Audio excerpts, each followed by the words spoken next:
다들 좋은 일 있으시기 바라고요. 그리고 이 힘든 시기에 여러분들께 공부하려고 온 여러분들입니다. 예, 아주 저는요 여러분들 존경해요. 저는 이 공부 차마 못해요. 근데 여러분들은 그 진짜 힘든 와중 속에서도 이 공부하려고서 나타났고 미래를 준비하시는 분들입니다. 다들 아주 앞날이 진짜 창창하리라고 봅니다. 예. 자, 옆에 분들하고 한번 인사합시다. 요렇게요. 메리 크리스마스. 자, 인사 나누세요. 예, 얼마 안 남았지 않습니까?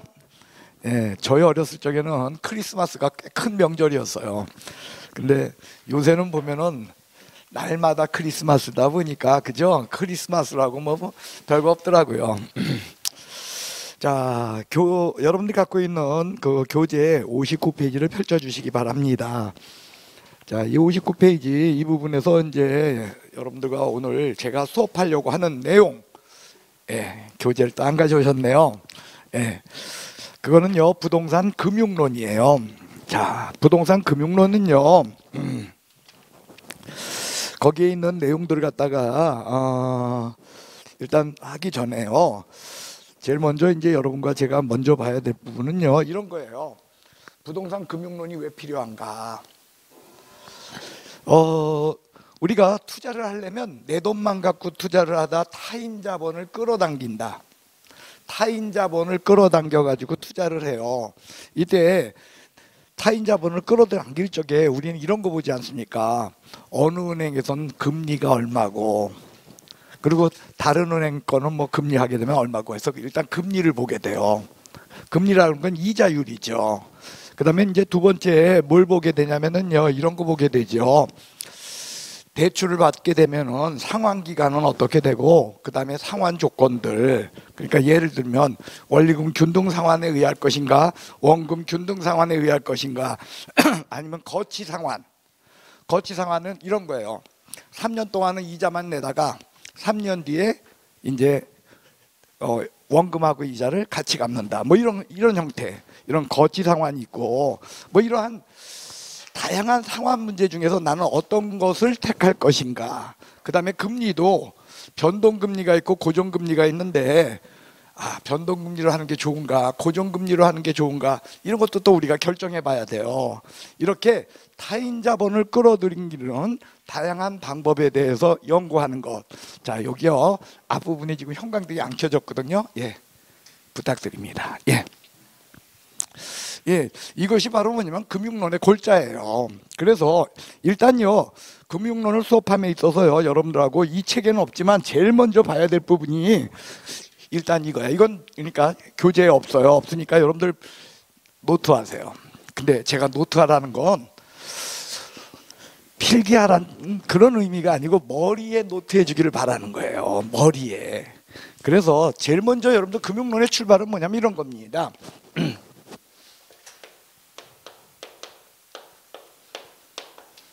부채 금융이냐, 금융론이라는 건 남의 돈을 빌려오는 거다. 그게 부채 금융이요. 그 다음에 두 번째 지분 금융이냐, 이걸로부터 출발한다는 거예요. 자, 제가 이럽니다. 제가 사업을 하려고 하는데 A라는 분한테 얘기해요. 자, 이런 사업을 하려고 합니다. 나한테 2억만 빌려주시오. 지금 2억을 어떻게 써? 빌렸습니다. 부채금은, 금융은 빌린다 이런 뜻이에요. 그런데 제가 B라는 분한테 얘기합니다. 제가 이러이러한 사업을 하려고 하는데 2억을 투자하시오. 2억을 빌려달래, 투자하래. 그래서 지분금융은 투자받는 형태로 타인 돈을 끌어들이는 것, 이게 지분금융이라는 거예요. 그래서요 부채금융, 타인 돈을 빌려오게 되면은요 결국 어떤 방법에 의하냐, 이 사람한테 수익을 줘야 되잖아. 그걸 뭘로 줘요? 부채금융은 이자를 주는 거야. 여기에서 지분금융은 투자받았으니까 이자 주는 거요, 아니면은 배당을 주는 거요. 배당, 여기는 배당을 준다라는 거예요. 그럼요, 여러분들. 자, 내가 사업하다 망했어. 내가 사업하다 망했어요. 그러면 A라는 분, 나한테 2억을 빌려주신 분은 망했으니까 이 돈 받을 권리 없어. 아니면 망했어도 빌려줬으니까 받아야 돼. 그래서 요걸 갖고 우리는 소구금융이다 이런 표현을 해요. 소구금융이라는 건 소송을 통해서, 그러니까 민사소송이겠죠. 소송을 통해서라도 받아낼 수 있는 금융, 이게 소구금융이에요. 그런데요, 지분, 투자를 했던 B라는 분은 사업하다 망했어. 그러면 2억 달라고 해. 그럼 못 줘. 달라고 못 해. 그러니까 여기 쪽은 뭐냐면 비소구 금융 쪽이라는 거예요. 달라고 할 수 없는 거야. 그러니까 그 얘기는 부채금융이 위험해요? 지분금융이 위험해? 지분금융 쪽이 더 위험하다는 거예요. 그렇기 때문에 수익률,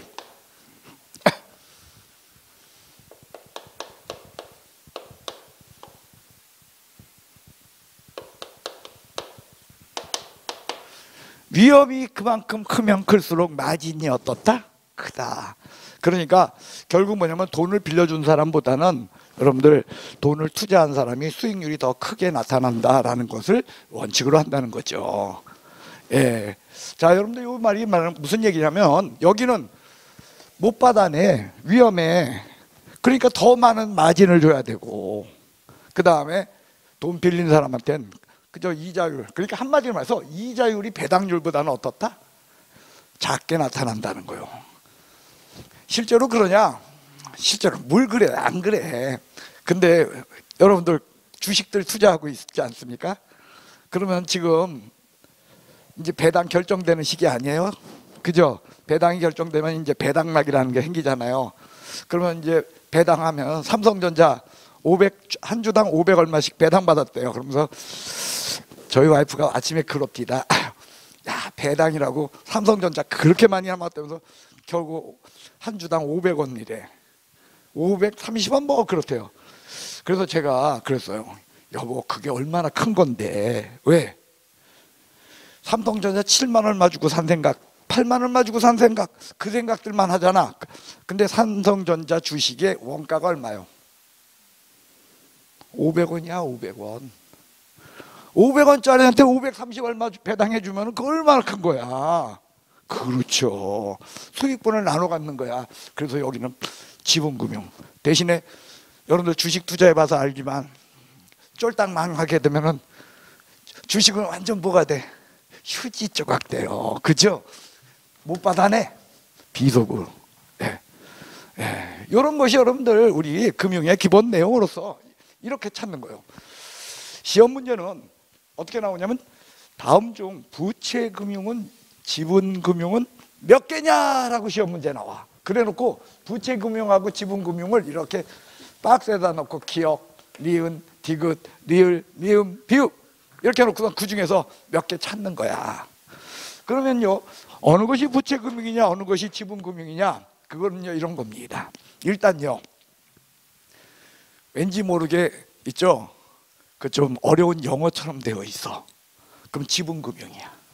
자, 이런 게 나와요. 조인트 벤처, 신디케이트, 리츠 뭐 이런 게 나와 있어.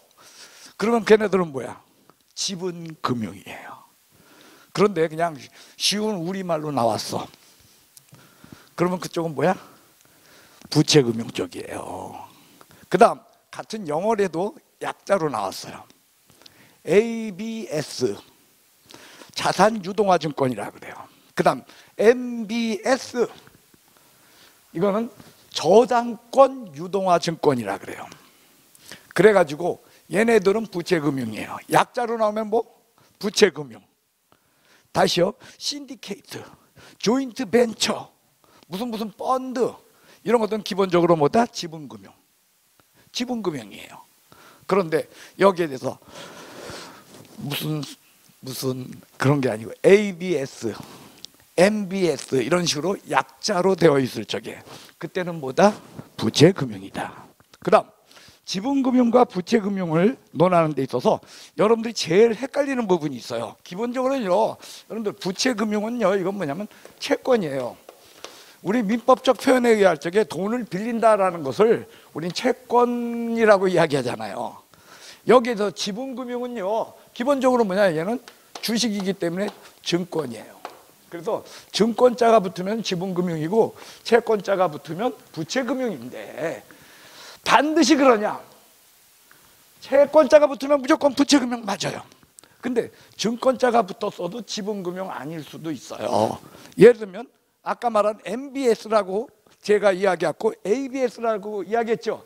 그걸 우리말로 하면 이렇게 나와요. 자산 유동화 증권 또는 저당권 담보부 증권. 증권이라고 붙었어. 그래도 지분금융이야, 부채금융이야? 부채금융이에요. 왜 그러냐면 기업들은 주식을 발행했거든. 주식 외의 것이야 이게. 그래 놓다 보니까 그게 여러분들 부채금융 쪽이에요. 그래서요, 일단요, 요것과 요것이 기본이다라는 거 기억하시고, 그 다음에 두 번째로 봐야 될 것은요, 구별해야 될 게 있어요.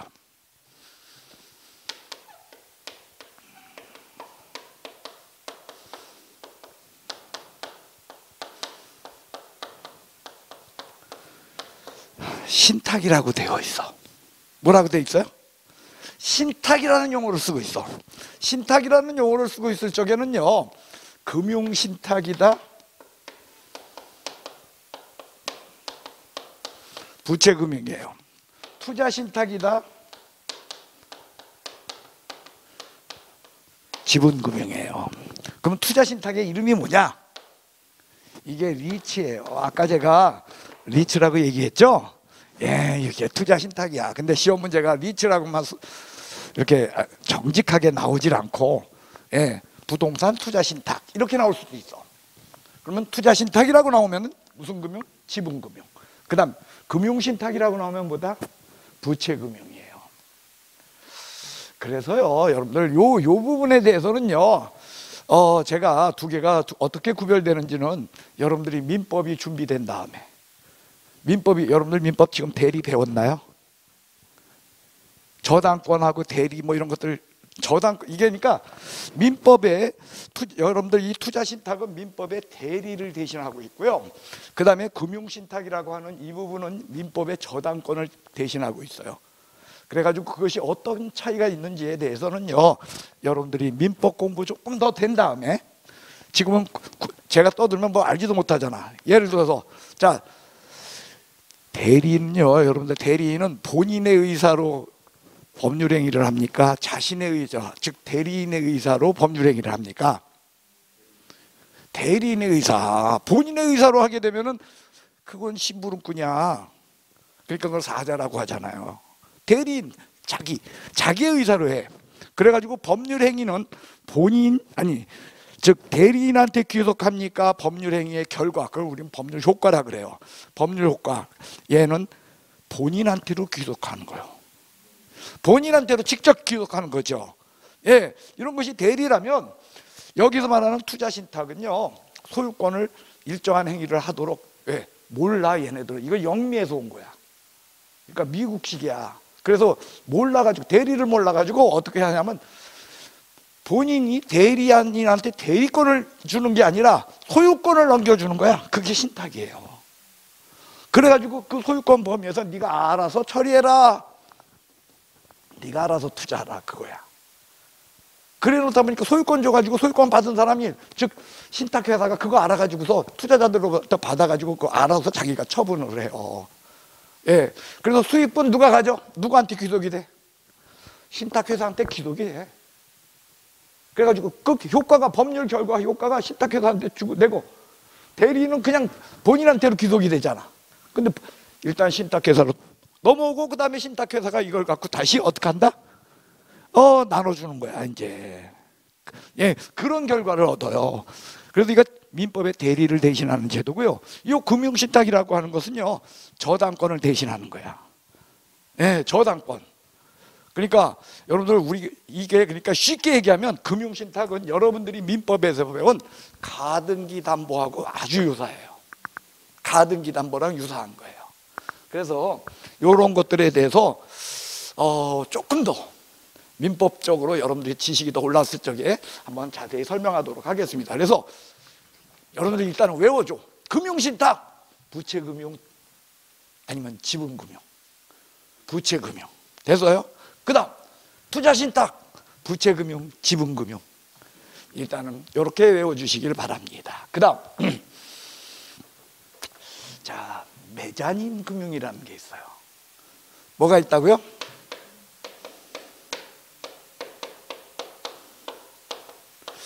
자, 이 메자닌이라는 게 뭐냐면 다락방이에요.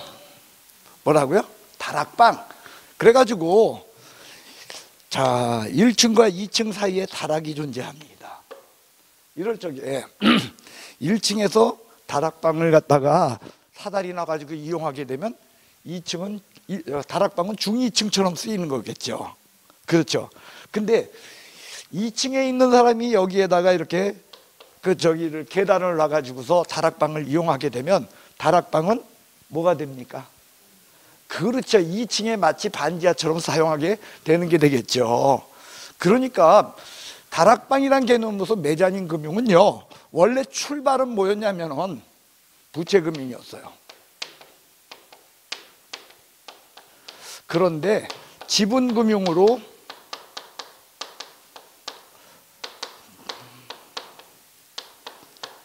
바뀔 수 있는 거예요. 즉 뭐냐면 선택사항이야. 예를 들면 이렇게 하는 겁니다. A한테 아까 제가 2억을 빌렸죠. 그러면서 2억을 빌리게 되면 우리가 증서를 써주잖아. 그걸 그래서 뭐라 그래요? 채권 증서라 그러잖아. 민법으로 하면 금전소비대차 계약서겠죠. 그래서 채권 증서를 주는 거야. 근데 그 증서를 주면서 거기에 뭔 단서가 있냐면 내가 주식을 발행하게 될 적에 네가 이걸 갖고 나한테 돈 빌려준 이걸 가지고 주식으로 바꿀 수 있다라고 달려있어. 그러니까 처음에 무슨 금융이었냐면 부채금융이었죠. 돈을 빌렸으니까. 그런데 내가 신주를 발행함과 동시에 선택사항이야. 이 돈을 갖다가 가가지고서 2억을 찾아올 수도 있을 뿐더러 2억 찾아오는 대신에 뭘로 바꿀 수도 있어. 주식으로 바꿀 수도 있다는 거야. 그게 바로 뭐다? 메자닌 금융으로 부채금융이었는데 지분금융으로 바꿀 수 있는 거야. 신주 인수부 채권 그겁니다. 또는 변환사채라는 게 있어요. 뭐라고요? 변환사채. 자, 돈을 빌렸어. 아까처럼. 근데 언제라도 뭘로 고칠 수 있다? 3년 안에 일단은 채권으로 부채금융으로 존재하다가 뭐 3년 안에 내가 이걸 갖다가 주식으로 바꾸겠다 할 적에 인정해 주는 거야. 그러니까 부채금융을 뭘로 바꾼다? 이렇게 바꿀 수 있는 형태. 요것을 이름하여 한마디로 다락방처럼 되어서 1층에서도 사용할 수 있고 2층에서도 사용할 수 있는, 즉 부채금융도 될 수 있고 지분금융도 될 수 있는 어중간한 가운데 놓인다라는 것이 이름하여 메자닌 금융으로 두 개는 기억하세요. 신주인수부 채권, 변환사채, 이런 것들이 대표적인 메자닌 금융이다. 이게 옛날부터 여러분들 학개론 책에 이게 있었냐? 아니야. 예전에는 없었어.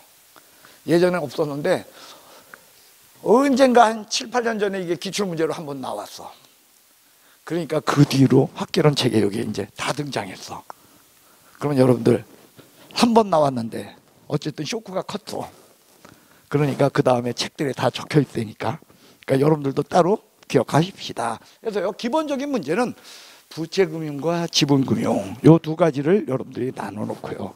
여러분들 특히 요 부분, 자, 채권 이런 식으로 뒤에 가서 끝났어. 그럼 뭐야? 부채야. 받는 증권 이런 식으로 끝나면 원래 지분금융이야. 근데 지분금융은 여러분들 꼭 기억하셔야 될 것이 영어로 나오면 뭐야? 지분. 이렇게 생각해 주시길 바라겠습니다. 자, 그 다음에요, 이제 여러분들 거기에 보면 금리에 대한 거, 뭐니 해도 돈 빌려오는 데 있어서 제일 민감한 부분은 뭐요? 금리죠. 이자.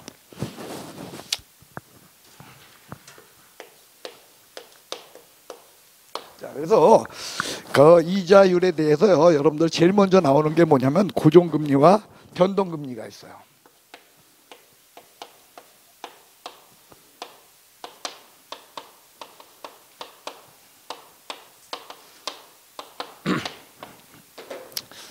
자, 제가요, 여러분하고 수업할 적에 제일 먼저 여러분한테 이야기해 주는 게 뭐냐면 이거죠. 악마는 어디에 있다고요? 악마는 아주 사소한 데 있다. 디테일에 있다. 그래요. 아주 작은 거. 이거 무시하고 들어가고 우리는 닥치고 외워. 그 순간에 모든 걸 잊어버려요. 모든 게 정리가 안 돼요. 일단요, 이 부분을 하기에 있어서 제일 먼저 여러분들 앞에서 먼저 기억하셔야 될 게 뭐냐? 이거요. 자, 내가 은행에서 돈을 빌렸어. 됐어요? 그러면서 저당권 설정해서 은행에서 돈 빌렸죠? 그러면 돈 빌린 내가 대출자요? 돈 빌려준 은행이 대출자요? 누가 대출자야? 그거야. 돈 빌려준 은행이 대출자고 돈 빌린 나는 뭐다? 차입자야. 그 용어부터 정리하고 가야 돼. 그러니까 여러분들 이런 금리와 돈을 빌린다라는 문제를 논할 적엔 대출자가 존재하고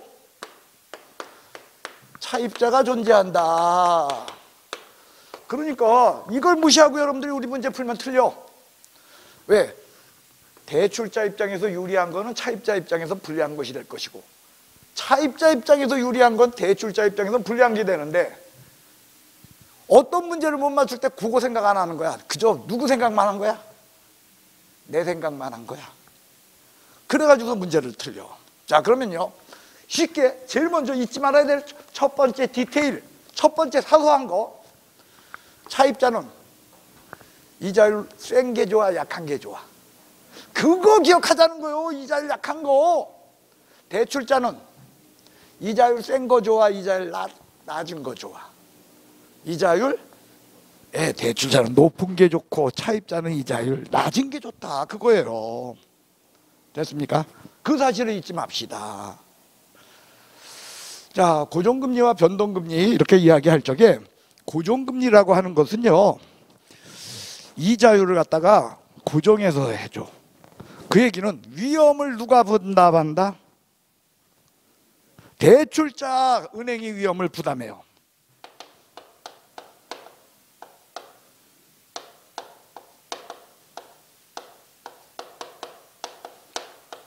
여기에 대해서 변동금리는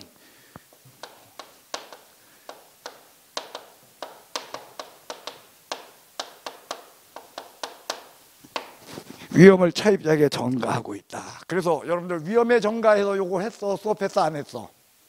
위험에 전가할 적에 우리 수업했어요. 위험에 전가 그거 하면서 위험을 처리하는 방법에는 뭐 위험을 제거하는 방법도 있고, 위험을 보유하는 방법도 있고, 위험을 통제하는 방법도 있고, 위험을 전가하는 방법도 있다 하면서 위험의 전가 방법으로서 변동금리를 하게 되면 대출자가 그 위험을 차입자한테 전가한다, 이렇게 이야기했었습니다. 그래서요, 자, 고정금리와 변동금리 누가 이자율 높을까요? 예? 초기 이자율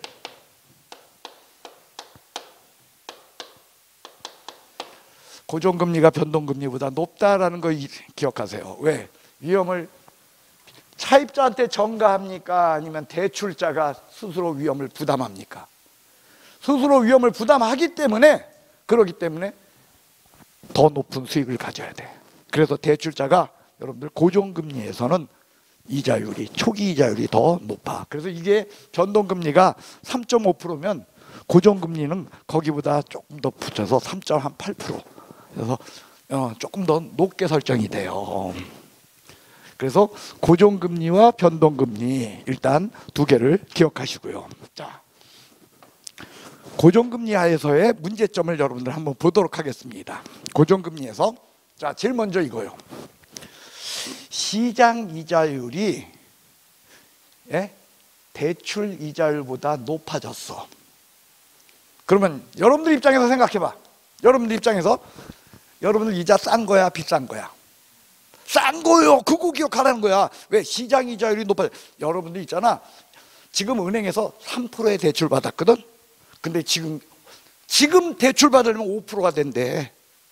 시장 이자율이, 그러니까 내 이 고정 이자율로서 내가 받은 것보다, 대출 이자율보다 높아졌죠. 이럴 적엔 여러분들은 이거 얼른 갚으려 그래? 아니면은 이거 끝까지 쥐고 갈라 그래? 끝까지 쥐고 갈라 그러겠죠. 왜? 얼마나 싼 이자인데. 그러니까 이걸 끝까지 쥐고 가려고 한다는 거예요. 대신에 은행, 대출자 입장에선 수입이 어떻게 됐어? 그렇죠. 5% 받을 거 3%밖에 자기는 못 받고 있잖아. 그러니까 수입이 줄어요. 그래서요, 고정이자율 제도화에서, 고정금리 제도화에서 첫 번째 문제는 시장 이자율이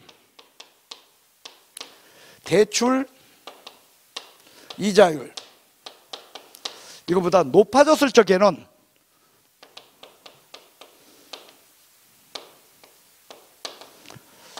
수익성, 대출자의 수익성이 악화된다. 저거 기억하셔야 돼요. 왜? 5% 받을 걸 3%밖에 못 받으니까. 그리고 사람들이 그냥 끝까지 쥐고 가려고 하니까. 그래서 여러분들 이런 일 벌어지게 되면 은행에서 전화 와서 뭐라 그래요? 아, 이번에 더 좋은 상품 나왔는데 갈아타라고. 더 좋긴 뭘 좋아, 그죠? 예, 하면서 다른 걸로 바꾸기를 막 종용을 해요. 그 다음에 두 번째, 그러면 거꾸로 시장 이자율이 대출 이자율보다 싸졌어. 즉 나는 뭐냐면 5%에 지금 돈 빌려 쓰고 있거든. 근데 3%로 내려갔어요. 그러면 나 좋아, 지금 나빠? 나쁘잖아, 그죠? 그러면 여러분들 그거 그냥 끌고 가려고 해? 갈아타려고 해? 그래서 요때는 조기 상환 문제가 발생을 해요. 여러분들 조기 상환은 은행에 있어서 큰 위험이에요. 여러분들 조기 상환 이거 위험으로 봐야 돼. 은행 대출자 입장에서. 왜 그러냐면 여러분들 은행은 뭐 먹고 사는 거요? 은행은 이자 먹고 사는 거야. 그런데 조기 상환 들어와가지고 미리 갚아버리면 은행은 한마디로 수입이 생긴다, 안 생긴다? 안 생긴다는 거예요. 그래서 이 조기 상환이라고 하는 이것은 은행 입장에서는 어마어마한 위험이에요. 그래요. 그래서 이 조기 상환을 막기 위해서 은행들은 보통 어떤 제도가 있냐? 조기 상환 수수료라는 걸 받죠.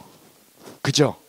그래가지고 여러분들 조기 상환 수수료 내는 것보다 그렇게 이자율 그냥 쓰는 게 더 유리하다면 그냥 써야 되잖아. 네, 그렇게 해서 여러분들 조기 상환에 문제가 생긴다는 거예요.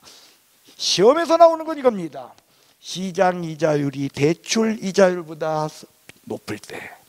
그럼 머릿속으로 여러분들 어떻게 생각해? 아, 난 싼 이자 쓰고 있구나, 그렇게 생각해야 돼. 그럴 땐 조기 상환 문제가 발생한다. OX X 보여야 돼. 그게 보이려면 뭐냐? 싼 게 나는 어떻다? 좋다. 차입자인 나한테는 싼 이자율이 좋다. 그 사실을 머릿속, 그걸 전제로 해서 그걸 디테일한 걸로 보고 그걸 먼저 있어야 이 문제를 맞춰요. 됐어요? 이렇게 나온다는 거예요. 시장 이자율이 대출 이자율보다 작을 적에. 그 얘기는 뭐야? 나는 지금 비싼 이자 쓰고 있다, 싼 이자 쓰고 있다? 비싼 이자 쓰고 있다야. 그럴 적에는 은행의 수익성은 악화된다. 악화돼 조기 상환돼. 조기 상환 문제가 발생한다야. 그러면 시험 문제는 조기 상환이라고만 나올까요? 아니면은 다른 말로도 나올까? 다른 말로는 이게 조기 상환이, 우리가 영어로 표시하면 이게 뭘까요?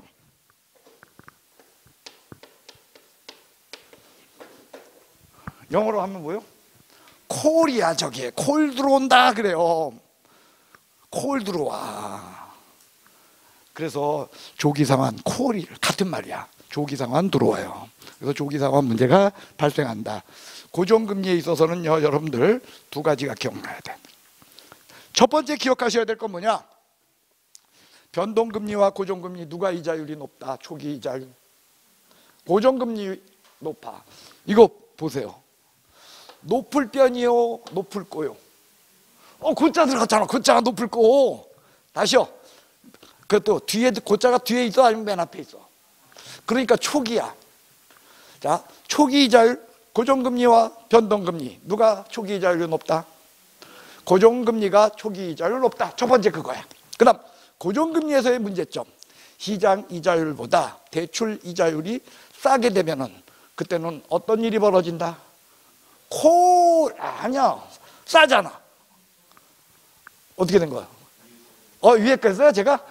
시장 이자율보다 대출 이자율이 싸게 되면은 그때는 어떤 문제가 발생한다? 예, 은행의 수익성은 악화되게 된다. 그 다음에 두 번째, 시장 이자율보다 대출 이자율이 높게 되면 그때는 차입자들이 뭐 들어온다? 조기상환, 콜 들어오게 된다. 요걸 기억해 달라는 거예요. 이거 기억하는 게 그렇게 어렵소? 아주 사소한 건데 그 사소한 걸 못해. 예, 고정금리에 있어서 문제점 이야기 요 두 가지요. 그 다음 요 부분입니다. 이제 변동금리. 자, 변동금리는요, 여러분들 금리가 어떻게 돼 있는 거냐면 이렇게 돼 있어요. 변동금리라고 하는 것은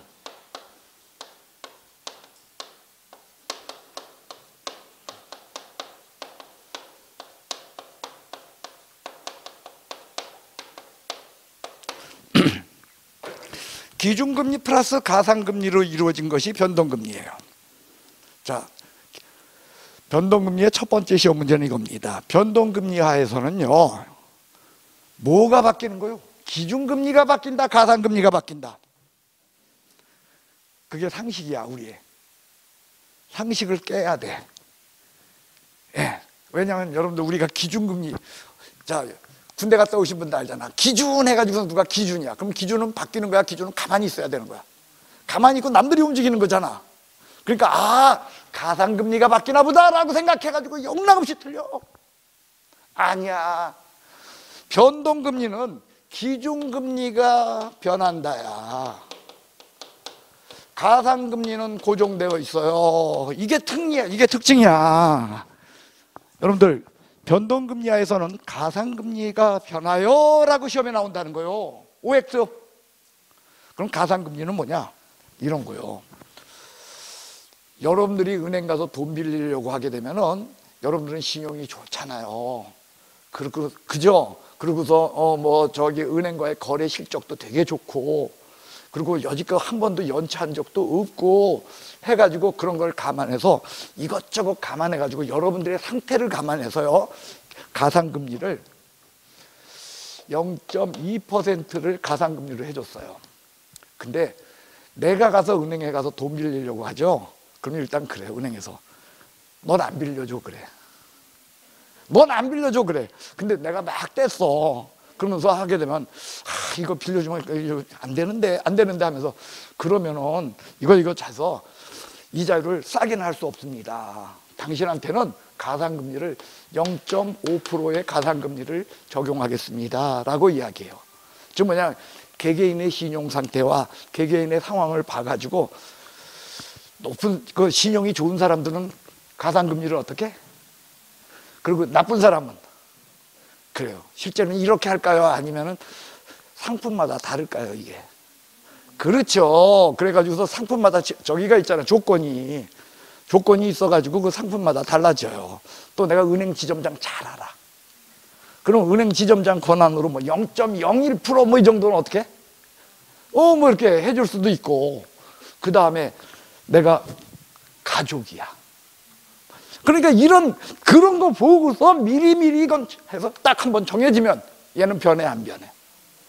그런데 기준금리라고 하는 이것이 시장 상태에 대해서 따라서 어떻게 된다? 이게 변해 나가는 거예요. 그래서 기준금리는요,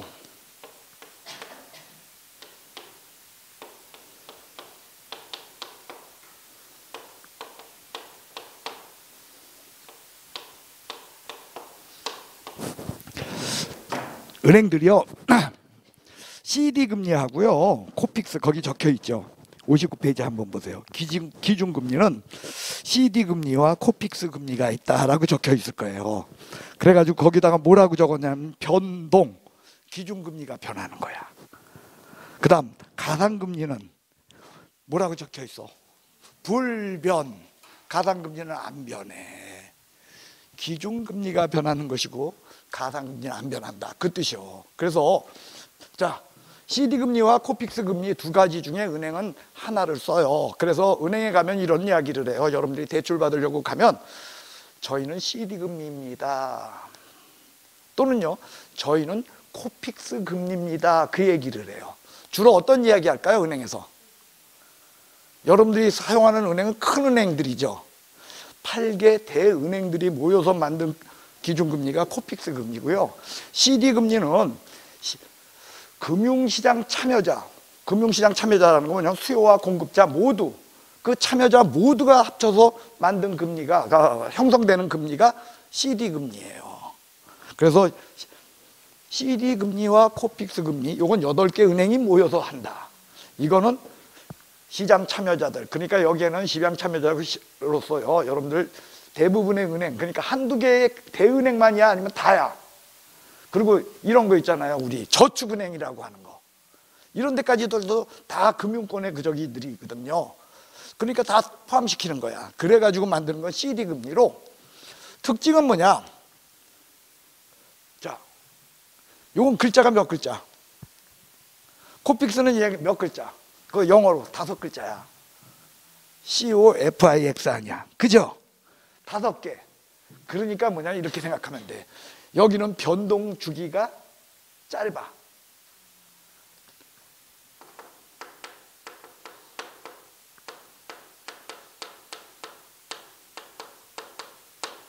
여기는 변동 주기가 길다. 그게 특징이에요. 변동 주기가 CD 금리는 짧다. 코픽스 금리는 변동 주기가 길다. 그게 차이점이에요. 그래서요, 여러분들 CD 금리 같은 경우는요, 매달 바뀌는 거야. 어떻게요? 한 달에 한 번씩 바뀌어. 그러면 여러분들 이자 몇 달에 한 번씩 내? 한 달에 한 번씩 내잖아. 그러니까 매달 바뀌어요. 여기에 대해서 코픽스 금리는 보통 3개월이나 6개월 단위로 바뀌어요. 몇 개월 단위로? 3개월이나 6개월 단위로 바뀌어요.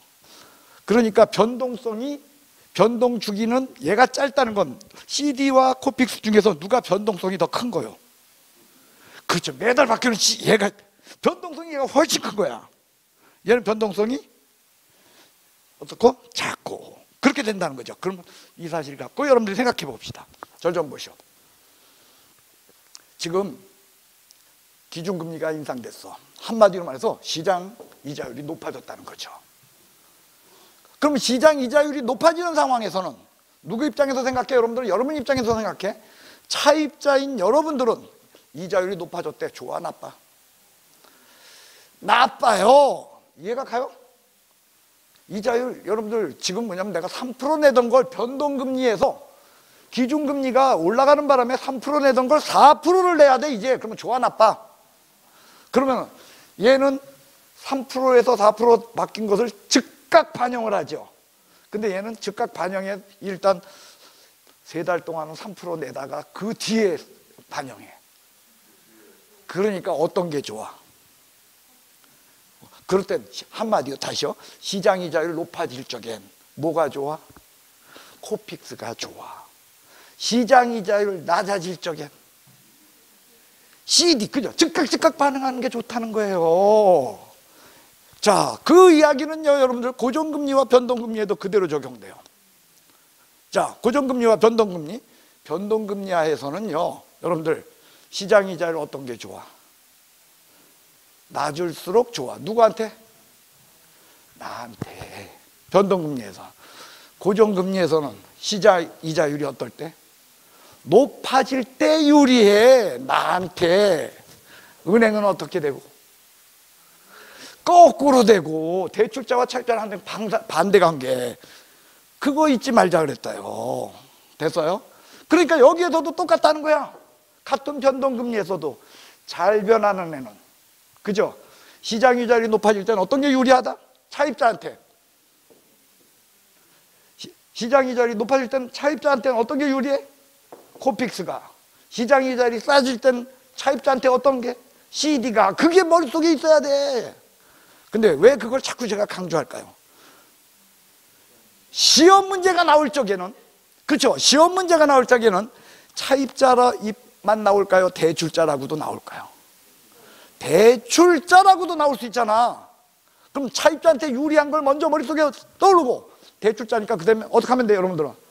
반대로 생각하게끔 해야 돼요. 제가 이걸 강조하는 것은요, 이 책은 그거 없이 써놨어요. 보세요. 거기. 자, 거기 보시면은요, 여러분들 이자율 조정 주기가 짧을수록 그게 CD 금리입니다. 그죠? 대출자가 유리하고 조정 주기가 길수록 차입자가 유리하다. 맞다, 틀리다? 틀려요. 뭘 전제로 해야 될까요? 뭘 전제로 할까요? 시장 이자율이 인상될 때 그걸 전제로 하는 거죠. 시장 이자율이 인상된다면, 그렇죠? 그러면 이자율 조정 주기가 짧을수록 누가 좋아? 은행이 좋을 거고. 인상되니까, 자, 저 고개 드셔 다시. 자, 이자율 높아지면 누가 좋아? 이자율 낮아지면 누가 좋아? 그걸 기준으로 하려니까. 이자율 높아지면은 누가 좋아? 그러니까 이자율 높아진대. 그러면 이자율이 높아질 적에는 조정 주기가 짧을수록 누구한테? 대출자한테 유리해. 그죠? 반면에 조정 주기가 길수록 차입자한테 유리하다. 이렇게 접근해 가야 돼. 근데 그걸 안 써놨잖아. 이거 그러니까 정답이야. 이것만 좀 갖고 오면 안 돼. 거기에는 뭐가 전제로 되어 있다고요? 이 시장 이자율이 인상될 때 그게 적혀 있어요. 그게 빠져 있는 거예요. 여기까지 됐나요? 아, 그 밑에 여러분들 보충학습으로 지분금융과 부채금융이 있네요. 됐어요? 예, 그럼 1번 한번 보시오. 지분금융. 그죠? 거기 보면 신디케이트, 조인트 벤처, 그 다음에 리츠, 그 다음에 펀드, 그 다음에 증자라고 돼 있잖아. 증자, 공모, 이게 바로 주식이잖아. 주식 발행. 여기에서 부채금융 보세요. 그죠? 저당금융. 그죠? 그 다음에 뭐라고 적혀 있어? 신탁금융. 아까 했죠? 금융신탁 부채금융이다.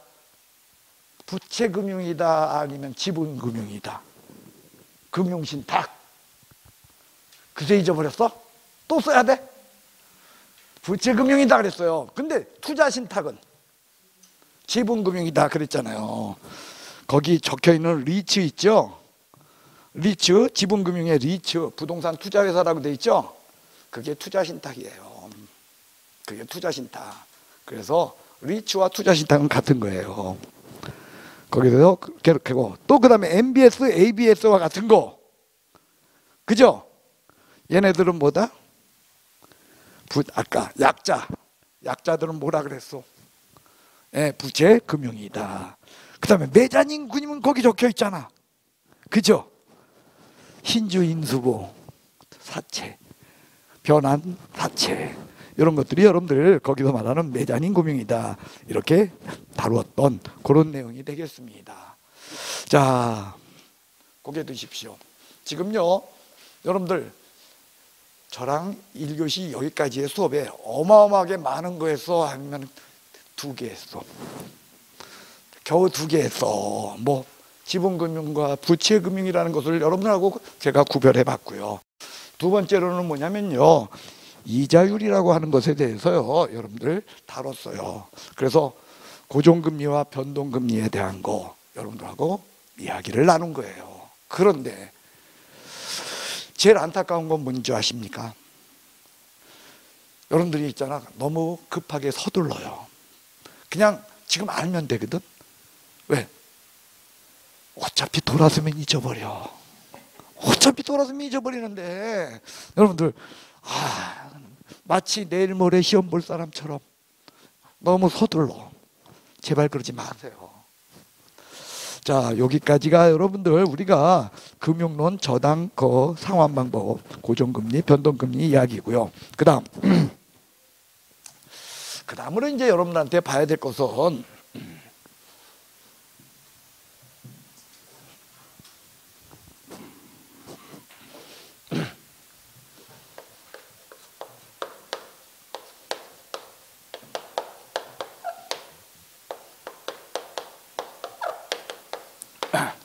원리금 상환 방식에 대한 것을 다뤄야 합니다.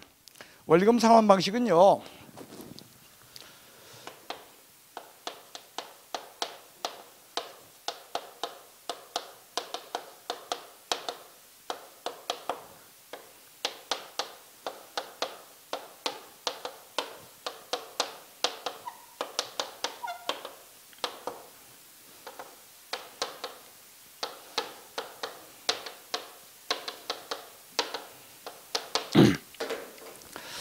자, 원리금 상환이라는 건 뭐냐면 은행에서 돈을 빌렸으면 우린 그 돈을 어떻소? 그 돈을 갚아야 된다는 거예요. 그 돈을 어떻다고요? 갚아. 그래서 그 돈을 갚는 데 대해서 그 방식은요, 기본적으로 원금 균등, 원리금 균등, 그 다음에 체증식이라고 하는 저 세 가지 방식에 의해서 갚아 나가는데요. 그런데 현실적으로 이 세 가지 방식만 있다? 아니면 현실적으로 되게 많다. 그렇죠. 은행에서 여러 가지 종류의 신상품을 개발을 해요. 그래가지고 실질적으로 종류는 어마어마하게 많아요. 뭐 계단식도 존재할 수 있고요, 거치 방식도 있을 수 있고요, 일시 상환 방식이 존재할 수도 있어요. 그러니까 그 일시 상환은 뭐냐면 우리가 보통 은행에서 3년 대출을 받게 되면은 원금하고 이자를 같이 내는 방식을 택합니까? 보통 이자만 냅니까? 처음에 이자만 내다가 그 다음에 3년 기간 끝나면 그때 한꺼번에 원금은 어떻게 하는 거야? 갚는 거죠. 근데 원금 갚을 능력이 있어, 없어? 없으니까 기간을 어떻게 하는 거야, 다시? 예? 기간을 연장하는 거야. 3년짜리 다시 드는 거야, 3년 끝나면. 그게 뭐냐면은요, 원금 일시 상환 방식이에요.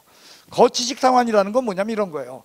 예를 들면 5년짜리인데 돈을 빌려가지고 5년짜리인데 3년 동안은 원금과 이자만 내다가 나머지 2년 동안에는 원금과 이자를 함께 갚는다. 그런 방식은 뭐다? 거치 방식이라는 거예요. 거치 방식. 그런 것도 있어요. 그러나 그런 모든 것들의 출발은 원금 균등 상환의 형태냐, 원리금 균등 상환의 형태냐, 체증식 상환의 형태냐, 이것들을 응용한 거예요. 됐습니까? 그래서 요 세 가지를 갖다가 원리금 상환 방식으로서 여러분들이 기억하셔야 되고요. 얘는요, 기본적으로 뭐냐? 고정 이자율을 전제로 해요. 뭐를 전제로 해요? 고정 이자율. 아까요, 우리가 변동 이자율, 고정 이자율 했죠? 예, 여기서 고정 이자율을 전제로 해서, 그러면 변동 이자율 하에서는 이런 방식이 안 통하는가? 얼마든지 통해. 변동 이자율에서도. 하지만 고정 이자율에서 이걸 적용하는 것을 원칙으로 한다. 이렇게 기억해 주시길 바라겠습니다. 그 다음, 자, 일단요, 저는요 이 책에 없지만 사실은 먼저 여러분들하고 저는 DTI LTV를 먼저 하고 수업을 하려고 했었어요. DTI LTV를. 근데 제가 왜냐면 요걸 여러분들한테 설명하는데 조금 시간이 걸려요. 그래서 DTI LTV를 먼저 했어야 되는데 그렇게 못했네요. 그래서 일단은요, 여러분들 요거는 시간이 그래도 좀 걸리니까 요거는 조금 뒤로 하고 우리 이거부터 봅시다.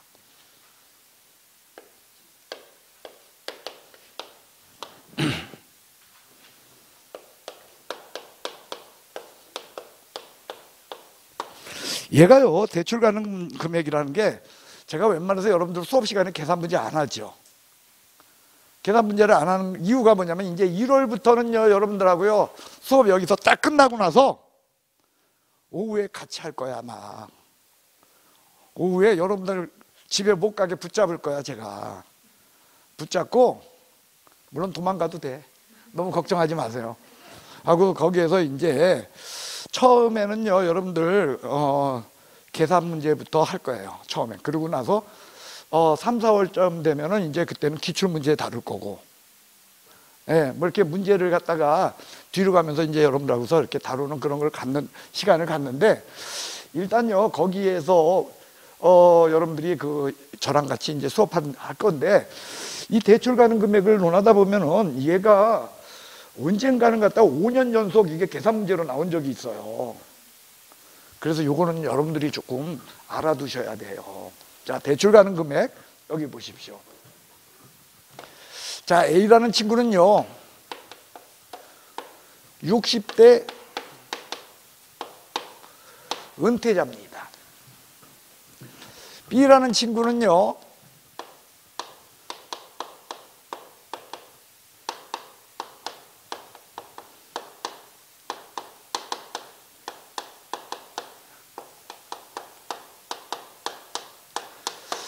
30대 초반에 전도 양양한 젊은 친구예요. 됐어요?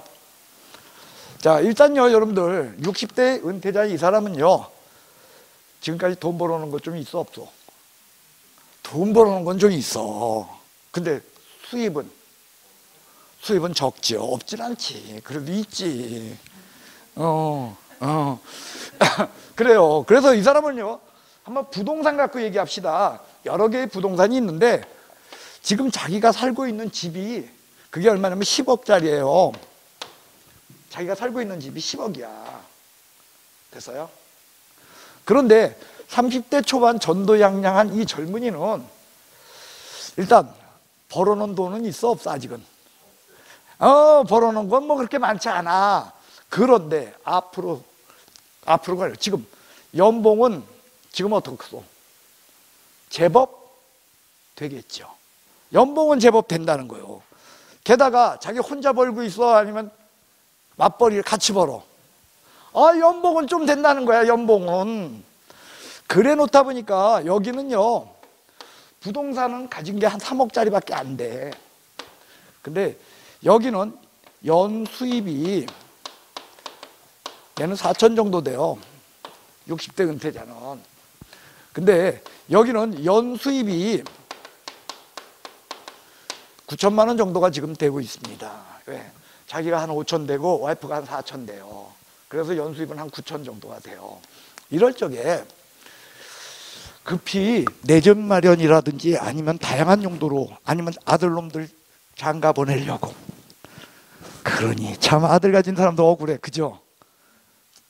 장가 보내면 돈 많이 들잖아. 그래가지고 이 집을 담보로 대출 가능 금액을 찾아봤어요. 그랬더니 국가에서 LTV라고 하는 것을 두고 있어요. 그건 뭐냐면 대출 가능 금액으로, 자, 담보물의 가치에 비해서 몇 프로까지만 대출해줘라고 국가에서 정해놓은 거, 그게 LTV예요. 이게 그래서 대출 가능 비율이다, 이렇게 이야기해요. 그래서 국가에서 이걸 50%로 지금 제한을 해놨어요. 그런데 집의 가치는 얼마요? 10억인데 50%까지 대출 받을 수 있으니까 총 대출 가능 금액은 얼마다? 5억이야. 그런데요, 자, 원리금 균등상환 방식에 의해 가지고 결국 대출 받으면 돈을 갚아 나가야 될 거 아니야.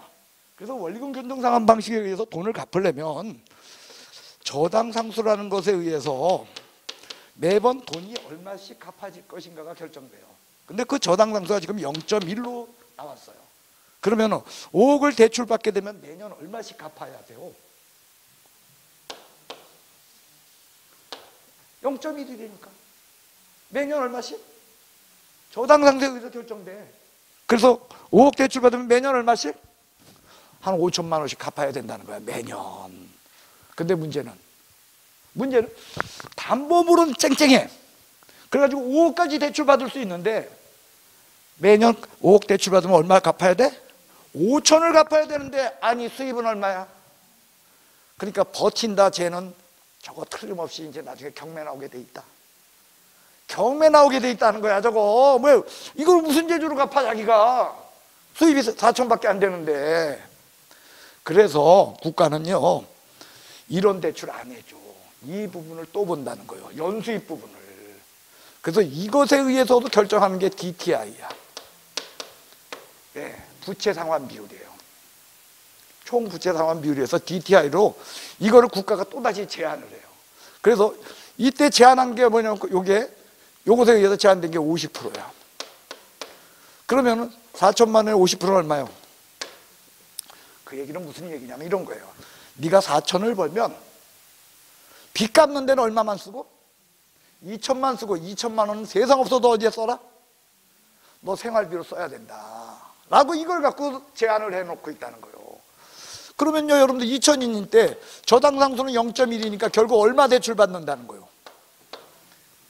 2억에 0.1에서 2천 되잖아. 그러니까 2억밖에 대출 못 받는 거야. 그러니까 자, 이런 60대 은퇴자와 같은 이런 노년층의 경우는 LTV와 DTI를 비교했을 적에 LTV는 막강하게 나올 수 있는데, 그죠? 담보 가치는 얼마든지 크게 있는데 문제는 갚을 능력이라고 하는 이 측면, DTI 측면에서 볼 적에 그쪽이 약해가지고 얘가 제한 사유로 존재해서 대출 가능 금액은 2억으로 결정된다는 거죠. 반면에 이 친구를 봅시다. 연수입이 지금 얼마냐면 9천이죠. 그러면 DTI를 50%를 적용해 준다니까. 이 친구는 5천만 원을 갚을 수 있는 능력이 있는 친구야. 4,500이죠. 이거 50% 제한했으니까요. 4,500이면 저당 상수가 0.1이니까 얼마를 대출받을 수 있어? 4억 5천을 대출받을 수 있는 친구예요. 근데 문제는 담보 가치가 4억 5천이 나와 안 나와? 절대로 안 나와. 은행이 3억짜리 집을 담보 맡아놓고서 4억 5천을 빌려줄 수는 없다는 거야. 그죠? 그러니까 여기서 LTV에 의해서 다시 제한을 받아요. LTV 50%였잖아 여기. 그러니까 50%를 제한하게 되면 이거 50%는 얼마요? 그러니까 이 친구는 결국 4억 5천을 대출받는다, 1억 5천을 대출받게 된다. 그게 여러분들 이게 한 지금까지 한 10번 이상 30몇 회 동안에 10번 이상 이게 계산 문제로 나왔던 거야. 근데 어려운 거야 보니까 그렇게 쉬운 거야.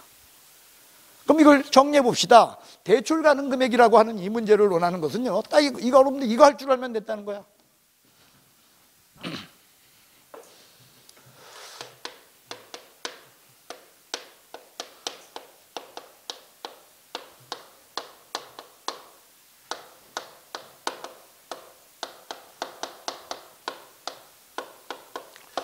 부동산 가액에다가 LTV 해주게 되면 대출 가능 금액이 나온다. 그 다음에 연소득에다가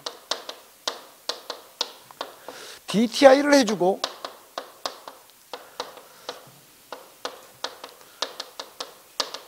저당 상수로 나누게 되면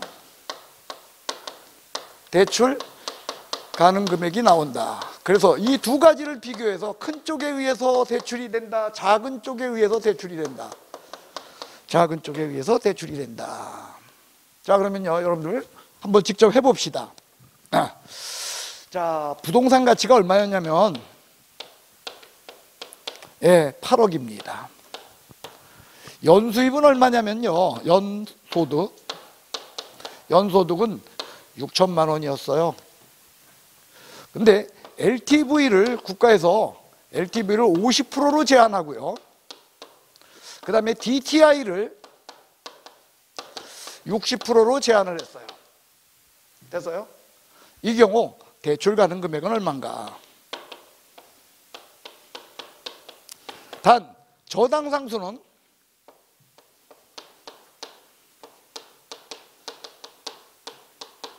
0.1이다. 자, 여러분들 0.1로 나누는 거야. 그죠? 0.1로 나눈다고 할 적에는요, 지금 한번 핸드폰에서 여러분들 다 꺼내보세요. 계산기 한번 눌러보세요. 핸드폰 꺼냈어요? 1 나누기 0.1 한번 쳐보세요. 1 나누기 0.1 얼마 나와요? 10. 세상 없어도 기억합시다. 왜냐면 지금 이거 나온 것 중에서 10몇 번 나왔다고 그랬죠? 그 중에서요 8번 이상은 뭐냐면 저당 상수 0.1로 나왔어. 그래 0.1로 나눈다는 뜻은 10을 곱한다는 뜻이야. 0.1로 나눌래? 그냥 10 곱할래? 자, 해봅시다. 이렇게 곱하려는 거예요. 맨 처음에 뭘 찾아라? 부동산 가액을 찾아. 그래서 뭐 해줘? LTV가 얼마야? 그럼 58. 그 다음 뭐 찾아? 6천만 원을 찾아. 그 다음 뭘로 곱해줘? DTI. 그럼 0.6이야. 그래 놓고 나누기 0.1인데 그냥 여러분들 그러니까 6, 6이 36, 3600 나온 데다가 몇 배 주면 돼? 그럼 얼마야? 그러므로 이러한 이 친구는 대출 가능 금액이 얼마다? 3억 6천이 대출 가능 금액이다. 이렇게 찾을 줄 아셔야 되는 거예요. 어려워, 쉬워? 다시 한번 해볼까요? 이번에는요, 여러분들이 직접 풀어야 돼.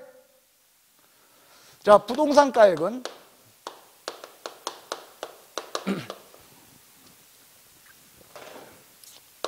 5억이었고요. 연소득은 4천만 원 친구가 있었습니다. LTV를 40% 인정해 주고요. 그 다음에 DTI를 60%로 인정해 줬습니다. 저당상수는 0.1입니다. 이럴 적에 대출 가능 금액을 구해 보십시오. 직접 구해 보세요. 빨리. 자, 머리 좋은 사람은 지금 암산으로 됐어. 그죠? 그러니까 답이 뭐요? 예? 554 여기 2억 나오고 64 2400인데 10배 해주니까 2억 4천. 그러니까 2억을 대출받는다, 2억 4천을 대출받는다. 답은 2억이라는 거예요. 이거 틀리겠어? 여러분들 맞추겠어? 이거 맞출 수 있죠? 근데 시험 문제가 이렇게 나올까요? 여기에 이제 하나를 더 붙여. 여기 있잖아요. 여러분들과 제가 이제 계산 문제 앞으로 할 적에는 여기에 2단계에서 3번을 더 나가야 돼요. 한 번 나가고 2번 나가고 3번 더 나가는데 실제로 기출문제는 여기 하나만 더 붙는 정도예요. 하나가 더 붙는 건 뭐냐면 이거요. 그런데 이 친구가 기존에 여기요, 이 문제. 그래서 이 문제는 대출 가능 금액이 얼마야? 3억 6천이었죠. 그런데 기존에